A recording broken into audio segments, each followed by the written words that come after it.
Hello and welcome. I am the Suit&Tie Dip&ChewGuy, and this is an entry onto the Dry Snuff Nasal playlist. That playlist and another review from it will be popping up at the end of this video in about the last 20 seconds of it. So this is another standalone product. It is not part of a group. It is the second of two I have through the history of this playlist slid American products in between groupings. So this is not part of any group, but all groupings and the standalones are all in one playlist. And as I said, in the last 20 seconds of this video, that playlist will pop up. So last week we took a look at the W.E.Garrett and Sons Dry Snuff. This is the sweet version. All right. It is in about 1.5 tin. When I get it under magnification, we'll take a closer look at that. I will be using it nasally, and then I will also, like I did last week, be dipping it to see how that works out. Anyway, with that, let's take it over the desk, take a closer look at the packaging and the product inside. Okay, so I sourced this through a sourcing guy, and that is the price he pays in Washington State. So Toy Obsessed is thanks for this one.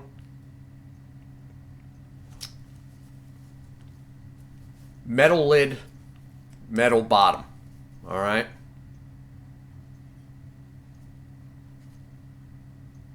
1.15. I used to think that these were 1.5, but evidently I was wrong because the sizing of the packages have not changed, so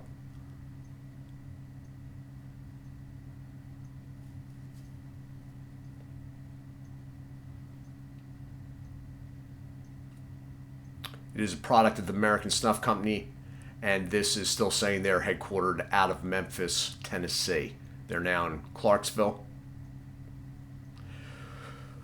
59% imported tobacco. I'm not quite sure why that would be done with a product like this, because really any tobacco could be used, any type, etc., so forth. Usually it is a base flour of burley, and we should not be in short supply of burley for any reason. There is a code. It looks like it's actually been scrawled, and it feels that way too. In the bottom, I do not know what it means. It's not going to really matter because this stuff is of a nature that it would be impossible for it to dry out any further than it already is. So with that, now, again, they've put the banding up a little bit too high. I have a feeling, though, they may be doing that on purpose. To make sure this cap does not come off. So I will be using an X-Acto again, all right, on this. Because I would like to keep the packaging intact if I could. The only thing that gives me pause with this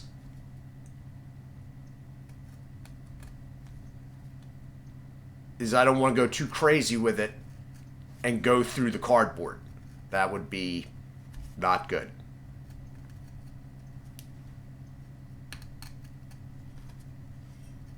Whoa, hitting some resistance there. Normally I would pause to do something like this, but I realize opening products is a big part of watching a review, so that's why I'm not. I just don't want to go through that cardboard. There we go. Okay. So, is it at least twisting? Yes, it is. Oh, wow. Okay. Bang, they got it all the way up to the top again. All right. So, it's looking about the same as the other stuff. It is actually looking a little bit lighter to me in person. That said, with the exception of one product I can think of offhand, which would be the Checkerberry, yes, there is a review of it. from Swisher. This stuff all tends to be lighter. This, as it is a lot darker than, let's say, a Railroad Mills. And it is super fine.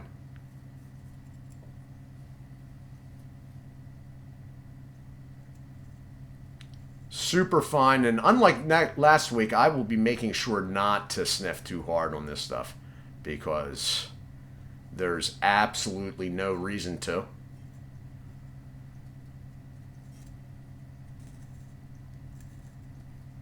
So that's what you're looking at, and we're going to take it back up top, and I'll tell you what I think. Okay, so I was just about to do the smell off the can here, but I'm not even quite sure how I'd go about doing that.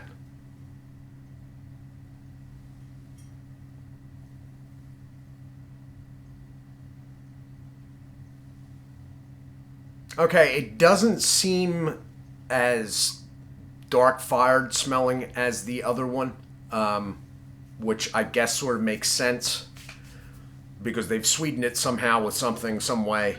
I'm not sure how. I am just going to pinch off the top of this carefully.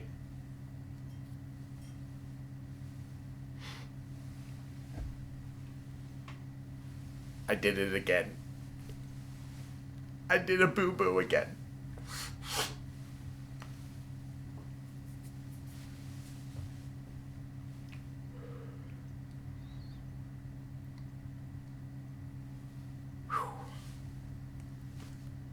Dude, I can feel this in my face. like, you shouldn't be able, usually, to feel your face. Like, hey, what's that? Oh, that's my forehead. Okay. Oh, those are my cheeks. Like, you're not supposed to have, like, self-awareness of certain places on your body, and your face is a lot of them. God. Okay, so it's strong. It's really, really light. Like, super light. I scaled down my sniff there, and the first one still went a little farther than I wanted to.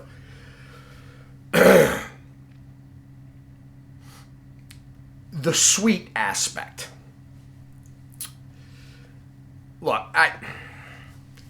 it doesn't have a scent of dark-fired tobacco to the extent of the regular one, the one I did last week. So in that way, there's something different going on. Is it sweet? Can you adjoin sweet and something that is giving the physical sensation in your nose of burning? Like, does sweet burn? So, I don't know. I guess when I put this in my mouth, we'll maybe have more insight into that. It's the hit off it originally is like real strong, and I could almost feel it in my hands. I'm not saying this is the strongest tobacco that I've ever done or that exists. It's not, but it's nothing to be laughed at. Now, nasally, a container this size with a product of this strength, if you can tolerate it, is going to act like last a while. Like, I can't imagine like someone needing to do this like every 5 or 10 minutes. There's someone out there that does, but for most of us mere mortals, you're talking maybe 3 times an hour. So, I mean, is it cost effective? I don't know. That's pretty expensive, obviously. But, people are like, oh, well, that's not even a dip can worth. Yeah, but you're not using like 5, 6, 7 grams of this at a time. So you got to keep that in mind.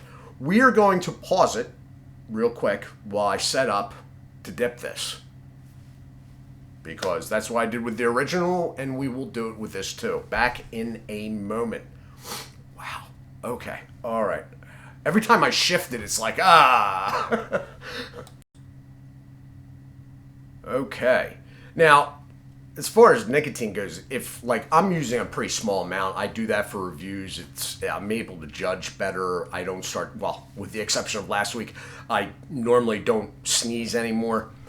That said, if you built up a tolerance for having this in your nose, this stuff's really like, you could go to town on this nicotine wise if you so wished and were able to acclimate to it. Anyway, we're gonna get the old Prillis maker here out and make sure my broken pencil in it is actuating it. I am not going to open this up as deep as I did before. The reason I'm not, number one, I don't think you need to, but from a nicotine aspect, when you put too much in, because it's so fine, saliva doesn't work its way through the product. All right? And what you end up is sort of like a wet shell, but nothing's going on in between. So we're going to try a little bit less. And I am just pressing down with this. Oh, and there goes some smoke coming off it. And okay.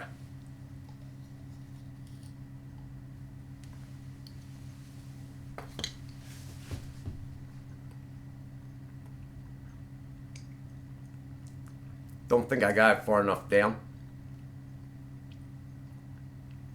in my lip.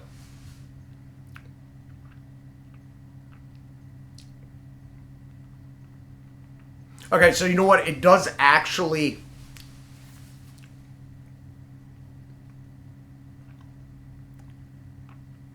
It does actually have a sweetened taste to it. All right, now, let me get the lid back on this first. As you may have noticed, it is labeled as causing gum disease and tooth loss on both sides.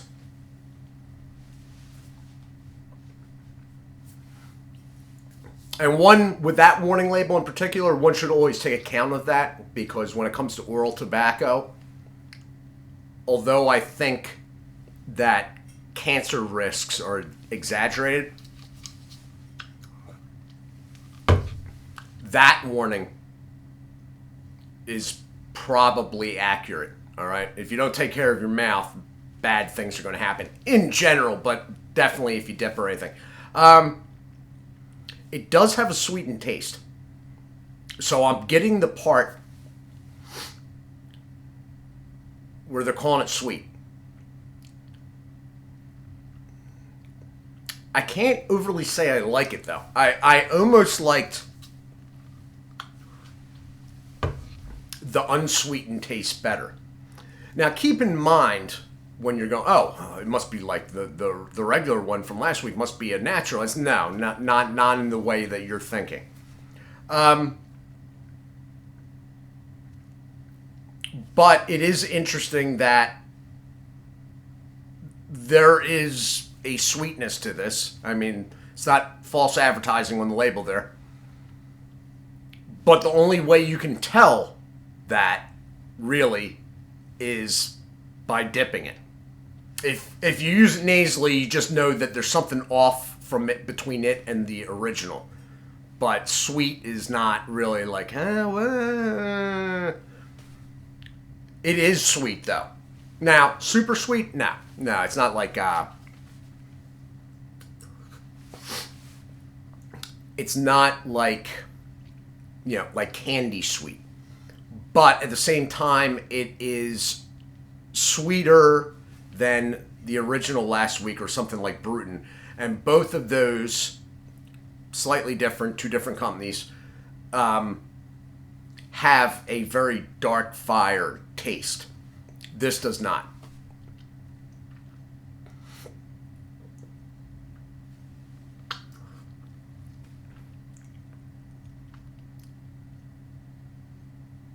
This stuff is so fine that it will actually, given enough time, dissolve in the mouth. Which is why I made sure I had the spittoon on hand.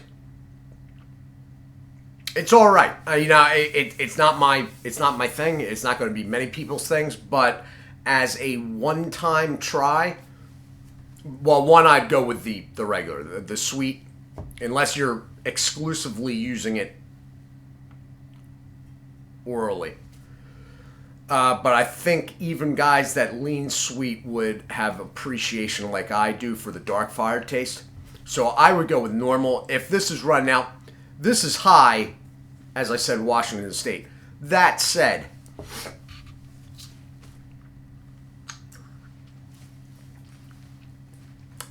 this is probably running $14.50 to $15 with me in PA. So the pricing there is probably going to be what you say. One time try. Yeah, I mean, yeah, if you can set your mind to I'm going to use this stuff one way or another, it's probably worth the price. Now, if you can't deal with it, or you think you may not be able to deal with it, then don't, obviously. But I have thought of all kinds of stuff to do with this. So there may be some experiment videos coming in sometime in the future this year. All in all, I'm glad I tried them, and I am very impressed with the metal lids and bottoms. Not sure what I think about the cardboard. Mind you, it's not going to dry it out or anything. You can't get any drier than this. It would be hard. You'd be hard pressed. I wish they made. Now I understand why they're putting the labels up high and exposing some of the cardboard down bottom, but you'd sort of hope that, okay, if you're doing that to protect the lid coming off, which I can understand, then how about we just start making slightly taller labels? Just a thought. Anyway, I am the Suit&Tie Dip&ChewGuy. This has been my review of W.E.Garrett and Sons classic Sweet Snuff Dry Snuff.